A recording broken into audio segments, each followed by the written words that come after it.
Thank you all so much. That was a very powerful and enlightening set of presentations. So I'm going to turn it over to the audience to see if anyone has any questions. Well, first of all, I want to thank all of you for every word you spoke. It was quite an experience.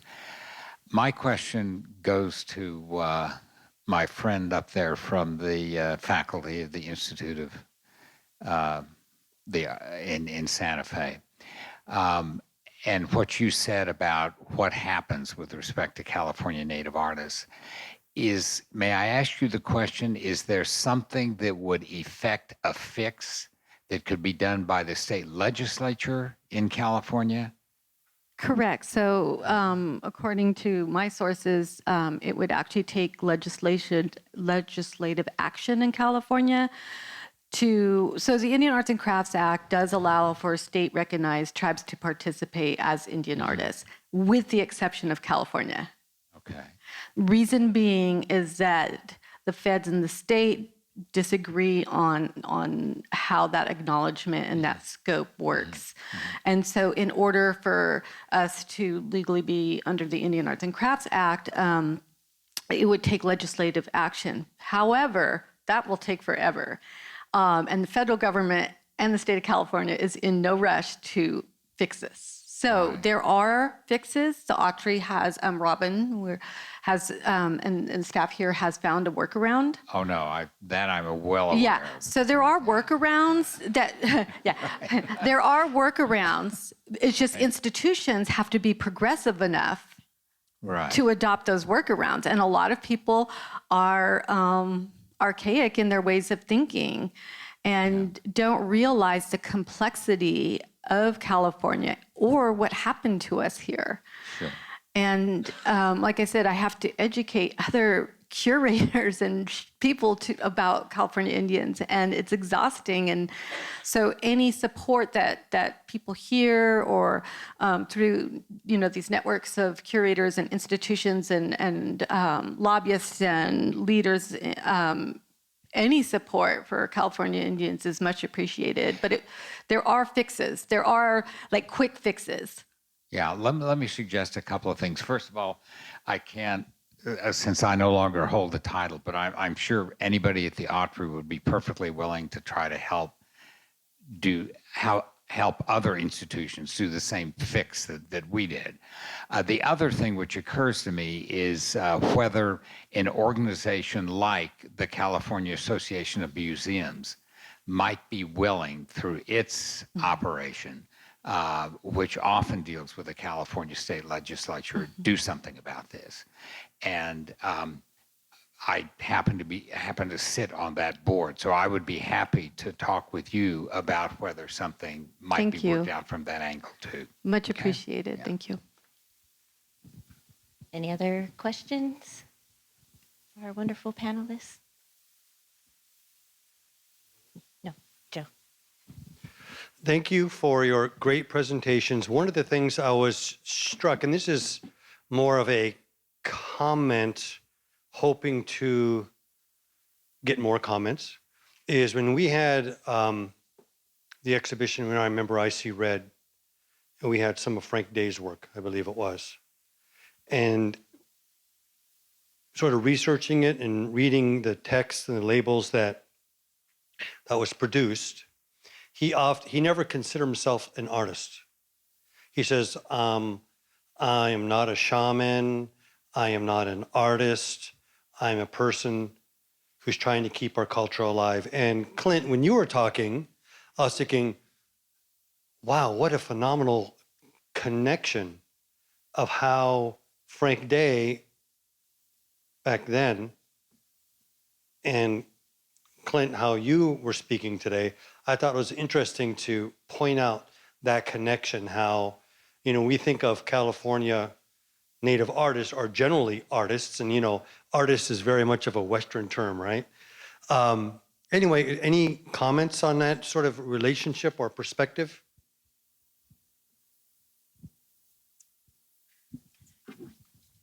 Is this on? Can you hear me? Yeah, I think in the first place, thank you, because this is the first time I ever heard that he had said that as well. And so I think to me, it just cuts to our struggle to survive and to be recognized. And again, you know, I try to pick my words carefully, but a lot of times I tell people when they talk about basketry and art, I say to us, I'm speaking for my Pomo people, basketry is much more than an art form. It's the very essence of who we are as Pomo people. So I don't mean this as a slight. I just don't know how else to say it. To me, to label it as art, for me, because I'm not there yet internally, it loses significance by saying it's art. It's not art. It's us. It's me as a person. It's me as a people. So to label me an artist is like, it's like you're taking something away from me. That's the best way I can explain it. So I come from a different world, and my world is one where I'm trying to encourage. I've been a teacher for such a long time, and encourage people to express themselves visually in every way that they can, and whether it's young kids or college kids or adults. And it's totally true what you said about Frank Dehe, and at the same time, Frank Dehe's magic is still alive, and I've experienced it. You know, this presentation was so moving. I thought, you know, the magic of that star quilt is still alive, and so I use the word art to describe that magic. We have one. Come on. Could I just chime in real quick? Yes, please. Yes, in regards to that question too, I think by labeling what we do as art too disregards the knowledge and the relationships that we have to our materials and whatever it is that we create. In today's world, it's very easy to say, oh, I want to pursue art as a career. And this is the roundabout way to go do it. Go to an art school. These are the expensive art supplies that you need to buy in order to become an artist or to be taken seriously as an artist. And in college, that was something, I couldn't afford proper art tools. And I had a teacher that actually sort of put me down as an artist, that I wasn't taking my craft seriously enough because I wasn't buying the top of the line art supplies at the time. And it was solely from the fact that I couldn't afford it. I was putting myself through college, through scholarships, which weren't Indian-based scholarships. And once again, the lack of federal recognition comes into play here. But in regards to, so much of what the people on this panel do using traditional materials, such as abalone regalia from basketry materials, we have to not only be brought up in that type of life to learn about those plants and learn about their growth cycles and learn about the reciprocity that we need to have with these materials. But we also need to think about that in selling art or becoming as a professional artist, because when that happens, we also have to reflect back on, is it exploiting our materials? And Leah, I know, has spoken in regards to this, in regards to some of the shell jewelry that she does. She talks about the significance of the environmental factors, that we can't go out and harvest abalone anymore. And it was one of our traditional food sources. So we don't have that relationship anymore. It's been taken away from us in this point in time. And that affects the materials, that she uses. And I'm sure the same goes for the basketry materials. The pollution has taken away so many of the areas where we would normally be able to harvest those things. So all of those, side things, which take so much time and so much knowledge to be able to let us do the things that we do. And I'm an illustrator. I use ink and paper because those are the tools that I use. But, so many California Native artists try to use traditional materials, and there's so much more knowledge and effort that goes into those relationships with those materials that are disregarded when you call them art or you call that person an artist. And I think that maybe the wider world needs to sort of learn more about those relationships and relationships with tools, and that not all tools are a commodity that you can go out and purchase at an art supply store to do your craft.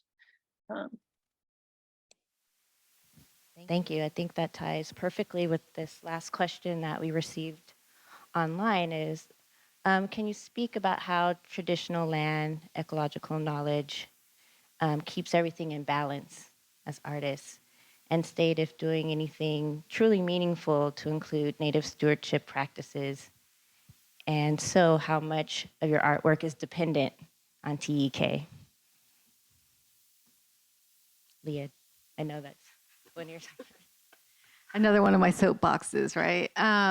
So resources that we use in place-based art in California are incredibly impacted by climate change. And so it's becoming increasingly difficult for us to have access to those materials. And hence, for my own journey, I'm having to pivot because I don't want to exacerbate those resources because I need to save them for my own community, and so I can't let them go out as I once was able to. So I'm pivoting and working with more sustainable mediums and looking for alternatives to still kind of be rooted in place-based arts, but using other mediums, is that the word, right? So using other or other materials. And so one of the things that I've started transitioning to is working, and I'm not a sculptor, but I'm learning and making dolls, right? And so I can use all my scrap material to continue making what I love to do, but just doing it on a smaller scale and using all of my scraps, and so that nothing is wasted, which is very typical of California people, right? So we eat abalone, but we also use the shell. So almost everything that we use never went to waste.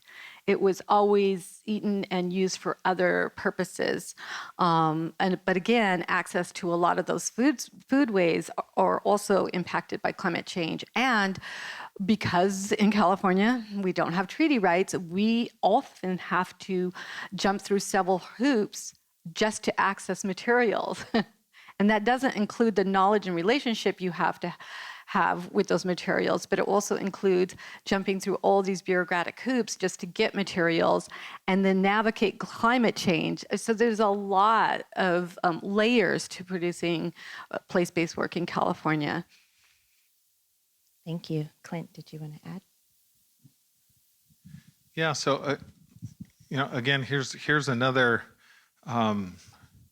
place where I feel, I don't know how I feel. Obviously fortunate and blessed and sorry, because here's another opportunity for my family that my sister here is having to experience that we don't. And again, I'm very, very fortunate for the work that my family has done, that my aunties and them have done, and that we're still able to create the work that we do from a sustained source. And what I mean for that is because of the federal recognition we have, because of the tribal lands and the long-term relationships we've had with a lot of people in the area, I still have pretty much unfettered access to the materials my family needs. And we are able to carry on that intergenerational relationship, meaning my grandchildren are still gathering material from the same plant communities and families that my aunties and great-great-great-grandmas and grandpas and all of them did. And so we, it really, we're happy for that, obviously, and we're very fortunate and blessed, but it breaks our heart when we hear stories of our neighboring tribes that don't have that anymore. And perhaps we both get ourselves in a little bit of trouble sometimes, but when it comes to abalone and things like that, and I say that's our traditional food, and the reason that it's so difficult for us to get now is because the state of California shut down abalone season.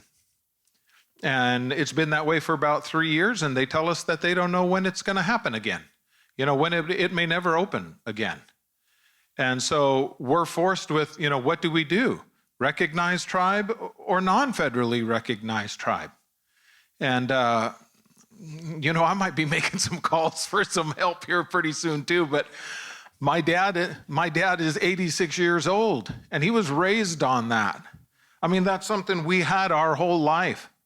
And I'll just say, you know, when we have ceremony, or when my dad says, son, I'd like to have me a dinner, we practice food sovereignty. Let me just say that, and I might give myself an opportunity to wiggle out of something, but we absolutely do, okay? We practice food sovereignty.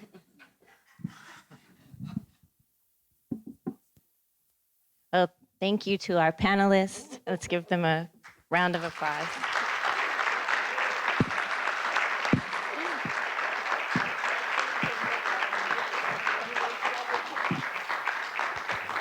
And I will hand it over to Joe. So I realize that we're very much into overtime, that we've gone over, as they say, allotted time. However, virtually all of the previous sessions that we've had, this morning and the 2 yesterday, we were looking at this work from an objective point of view. This session allowed us to look at it from a first-person point of view, from California Native artists themselves. And for me, going half an hour overtime, hearing their voice, feeling their emotion was certainly worth it. So I know we're going to have a reception soon, and I know we're going to have some food, and I know we may be a little bit hungry, but to me it was worth it. So thank you for your patience.